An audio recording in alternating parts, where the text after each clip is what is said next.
Hello student, welcome to Vedshree academy. तो बच्चों, पिछले लेक्चर में हमने पढ़ा था कि समुच्चय में हमने अभी तक क्या क्या देखा है कि हमने देखा था उप समुच्चय किसको कहते हैं, उचित समुच्चय किसको कहते हैं और कैसे उसको रोस्टर रूप में रिप्रेजेंट करते हैं, कैसे तालिका रूप में। ठीक है, तो आज हम उससे बेस्ड कुछ क्वेश्चंस देखते हैं, उसके बाद हम आगे पढ़ेंगे। तो हमारे पास जो क्वेश्चन दिया गया बोल्ड में क्या कहता है कि ये वास्तविक संख्याओं के निम्नलिखित समुच्चयों को तालिका रूप में लिखिए। ठीक हो गया। तो मेरे पास पहला क्वेश्चन कहता है कि मुझे एक समुच्चय की डेफिनेशन दी गई है, x such that x square minus 9x plus 20 equal to 0। ये क्या है, एक द्विघात समीकरण है। तो मुझे क्या कह रहा है, मुझे इस समुच्चय को किस रूप में लिखना है, तालिका रूप में लिखना है। तालिका रूप में लिखने का मतलब टेबल के फॉर्म में लिखना है। तो सबसे पहले मुझे क्या करने पड़ेंगे, ये जो द्विघात समीकरण है इसका मुझे क्या निकालने पड़ेंगे, रूट्स निकालने पड़ेंगे, इसके सोल्यूशन पहले फाइंड आउट करने पड़ेंगे। तो मैं सबसे पहले क्या करूँगा यहाँ पे कि जो मुझे द्विघात समीकरण दी है x square minus 9x plus 20 equal to 0, ये दी है, इसके मैं रूट्स फाइंड आउट करूँगा, क्या क्या इसके रूट्स आएंगे। तो हमें किसी भी क्वाड्रेटिक इक्वेशन के रूट्स निकालने ईजिली आते हैं। क्या लिख सकते हैं, एक्स स्क्वायर मतलब 20 के ऐसे फैक्टर करने हैं कि 9 आ जाए। तो सिंपल सा क्या कर सकते हैं, 5 + 4x प्लस 20 इक्वल टू 0। तो यहाँ से क्या हो जाएगा, x square minus 5x minus 4x plus 20 equal to 0। यहाँ से x कॉमन ले लेते हैं तो क्या हो जाएगा, x माइनस 5 माइनस 4 यहाँ से कॉमन ले लें तो क्या बच जाएगा, x माइनस 5 इक्वल टू 0। ठीक हो गया। तो रूट्स क्या क्या आएंगे, एक आएगा x माइनस 5 और क्या आएगा x माइनस 4 इक्वल टू 0। तो हमसे क्या कह रहा है, वास्तविक संख्याओं का ये भी अगर यहाँ पर क्या है x माइनस 5 और x माइनस 4 दो फैक्टर आए हैं, तो सबसे पहले मैं क्या करूँगा, x माइनस 5 को 0 के बराबर रखूँगा तो x की वैल्यू निकल के आ जाएगी 5। दूसरा x माइनस 4 को 0 के बराबर रखूँगा तो x निकल के आ जाएगा 4। तो ये मेरे क्या निकल गए, इस क्वाड्रेटिक इक्वेशन के दो सोल्यूशन निकल गए। कहाँ पे, एक x इक्वल टू -5 पे, दूसरा x इक्वल टू 4 पे। तो मुझे इसको किस रूप में लिखना है, तालिका रूप में लिखना है। तो जब भी मैं इसको तालिका रूप में लिखूंगा तो कैसे लिखूंगा, सबसे पहले मैं क्या करूंगा, इसको कैपिटल लेटर से डिनोट करूंगा। माना मैंने कहा इस समुच्चय को मैंने कैपिटल X से डिनोट कर दिया, तो इसको तालिका रूप में लिखने के लिए मुझे क्या करना पड़ेगा, इसको मजला कोष्टक में रखना पड़ेगा। ठीक हो गया। और इसके अंदर वैल्यूज़ क्या क्या रखेंगे, 4,5। तो ये इसका तालिका रूप हो गया। इसको मैंने क्या लिख दिया, तालिका रूप में। तो इस तरह से आप इस क्वाड्रेटिक इक्वेशन को सॉल्व करके उसको तालिका रूप में लिखोगे और ईच एलिमेंट को किससे सेपरेट करोगे, बाय ये कॉमा है, इससे सेपरेट करेंगे कॉमा से। ठीक हो गया पहला क्वेश्चन। अब दूसरा क्वेश्चन कह रहा है एक्स सच दैट एक्स अभाज्य संख्या है और x less than equal to 11। अभाज्य संख्या मतलब प्राइम नंबर। ठीक हो गया। तो प्राइम नंबर जो 11 से छोटे हैं क्या क्या हो सकते हैं, तालिका रूप में लिखना है। ये आपको सिर्फ डेफिनेशन दी है। तो आप अगेन क्या करोगे, आपने x एज्यूम कर लिया एक समुच्चय, उसको आप मजला कोष्टक में रख लो। अब 11 से छोटे देखो, पहला 2 हुआ, 3 आएगा, 5 आएगा, 7 आएगा और 11 आएगा। यही अभाज्य संख्याएं होंगी 11 से छोटी। अब इक्वल टू भी कह रखा है तो इसलिए मैंने यहाँ पे 11 इंक्लूड किया है। अगर ये ऐसा होता तो 11 इंक्लूड नहीं होता। तो ये इसका क्या हो गया, अगेन तालिका रूप में हमने इसको प्रदर्शित कर दिया। अगला कहता है कि इलाहाबाद शब्द में आए हुए स्वरों का और अक्षरों का, पहले स्वरों का समुच्चय लिखना है फिर अक्षरों का। तो स्वर सबको पता है क्या क्या होते हैं, ए ई आई ओ यू।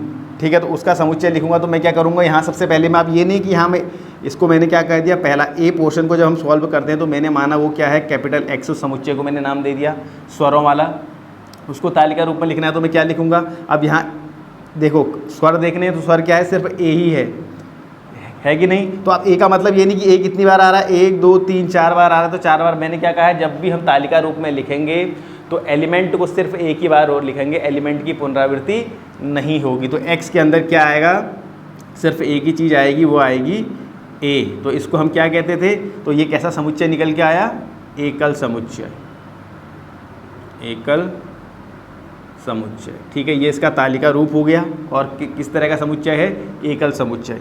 दूसरा कह रहा है कि अक्षरों का समुच्चय बताओ, कि ये जो अक्षर हैं इनका समुच्चय कैसा बनेगा तालिका रूप में। तो उसको मैंने मान लिया कैपिटल Y। जब कैपिटल Y लिखेंगे तो क्या हो जाएगा, देखो A आएगा एक ही बार, L भी एक ही बार आएगा, A आ चुका है, H आएगा, B आएगा और डी आएगा। तो ये अगेन क्या हो गया, इसका तालिका रूप है। तो जब भी हमें क्या है, समुच्चय निर्माण विधि ये दी है, समुच्चय सारे क्या क्वेश्चन किस में दिए थे, समुच्चय निर्माण फॉर्म में दिए थे। इससे किस फॉर्म में लिखना था, तालिका फॉर्म में। तो जब भी तालिका फॉर्म में लिखेंगे तो हम क्या करेंगे, जो भी एलिमेंट है उसको सिर्फ एक ही बार लिखेंगे। यहाँ पे ऐसा नहीं कि ए को 4 बार लिख दिया, ठीक है। तो यहाँ पर ये कैसा बना, एकल समुच्चय बना, ठीक है। तो एलिमेंट कभी भी रिपीट नहीं करेंगे, ठीक है। तो ये कुछ क्वेश्चन हैं, कुछ और देखते हैं क्वेश्चन उप समुच्चय पर बेस्ड, ठीक हो गया। ये तो समुच्चय पर बेस्ड क्वेश्चन थे। तो ये क्वेश्चन एग्जाम में एक पक्का आता है आपका, तालिका रूप में लिखो या उसको समुच्चय निर्माण के फॉर्म में लिखना। अगला क्वेश्चन कहता है कि यदि कह रहा है एस एक समुच्चय आपको दे रखा है और जिसके अंदर अवयव दे रखे हैं 1 3 5 7 9 11 एंड 30, ठीक है। ये समुच्चय आपको दिया गया है, ठीक है। तो निम्नलिखित में से, तो कह रहा है निम्नलिखित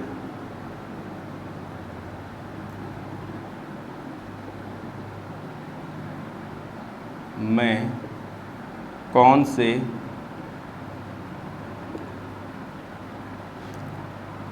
उप समुच्चय हैं, ठीक है। अब क्या दे रखा है, एक आपको ए दे रखा है सेट जिसके अंदर एलिमेंट 2 4 6 हैं। एक सेट बी दे रखा है जिसके अंदर एलिमेंट हैं 3 5 7 और एक सेट सी दे रखा है जिसके अंदर एलिमेंट हैं 5 9 30। तो क्या कह रहा है कि आपको एक समुच्चय दिया है एस जिसके अंदर ये एलिमेंट है, बताया आपको बताना है कि इनमें से ये जो ए बी सी दिए हैं ये इसके उपसमुच्चय होंगे कि नहीं, कौन सा इसमें से उसका उपसमुच्चय होगा। तो उपसमुच्चय के लिए हमने क्या कहा है कि अगर ए एस का उपसमुच्चय है तो ए के सारे एलिमेंट एस में प्रेजेंट होने चाहिए, ठीक है। तो हम देखते हैं, देखो अगर देखें तो यहाँ पहले ही हमें पता चल गया। देखो यहाँ देखें 2 है ही नहीं और यहाँ 2 है। तो पहले मैंने क्या कहा कि जो 2 है वो बिलोंग कर रहा है ए से, बट 2 बिलोंग नहीं कर रहा है एस से। तो हम क्या कह सकते हैं कि A is not a subset of S. A तो हो ही नहीं सकता सबसेट। क्यों नहीं हो सकता, क्योंकि बिलोंग ही नहीं करता है।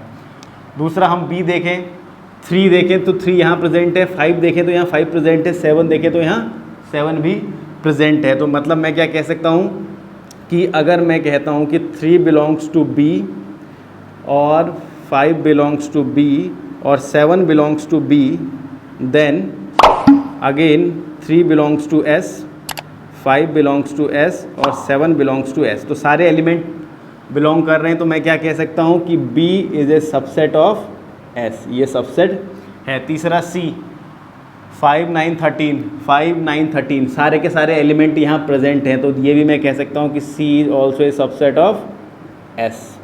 क्लियर। तो ये क्वेश्चन में आपको कुछ नहीं करना था, आपको एक सेट दिया गया था आप में और डिफरेंट नीचे आपको समुच्चय दिए गए थे। आपको चेक करना था कि इनमें से कौन इसका उपसमुच्चय है कि नहीं है। तो आपको ऐसे देखना है कि सारे एलिमेंट बिलोंग करने चाहिए। अगर एक भी एलिमेंट छूट जाएगा तो वो कभी भी उसका उपसमुच्चय नहीं कहलाएगा। तो बच्चों आज के लेक्चर में इतना ही।